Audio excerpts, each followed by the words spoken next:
তুমি সাথে ছিলে কিনা?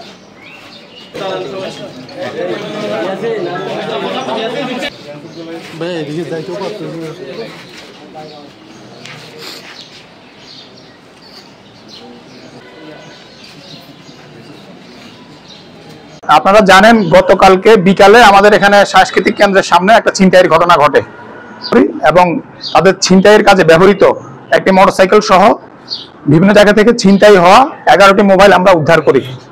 বর্তমানে যারা 5 জন আমাদের হেফাজতে আছে তাদের প্রত্যেকের নামেই ছিনতাইয়ের বেশ কয়েকটি মামলা সহ আর অন্যান্য মামলা রয়েছে। তো বর্তমানে তাদের বিরুদ্ধে আইনানুগ ব্যবস্থা প্রক্রিয়াধীন। তো আমাদের বর্তমানে সদর থানাতে বিভিন্ন জায়গাতে 6টা টহল টিম আমাদের আছে। আমাদের শুধু এই শহর কেন্দ্রিক আমাদের শহরেই দিনে 3টা রাতে 4টা মোবাইল টিম আমাদের চালু থাকে সবসময়। তা আমরা পর্যটকদের নিরাপত্তার জন্য আমরা সবসময় চেষ্টা করে যাচ্ছি এবং এই মানে আমাদের যেই কাজ এটা অব্যাহত থাকবে। আপনারা জানেন যে আমরা নিয়মিত কাজ করে যাচ্ছি। যারা ছিনতাইয়ের সঙ্গে জড়িত প্রত্যেককেই আমরা সার্ভেলেন্সে রেখেছি, তাদেরকে খোঁজা হচ্ছে, যাদেরকে পাচ্ছি আমরা তাদেরকে ধরেই আমরা আইনানুগ ব্যবস্থা নিচ্ছি।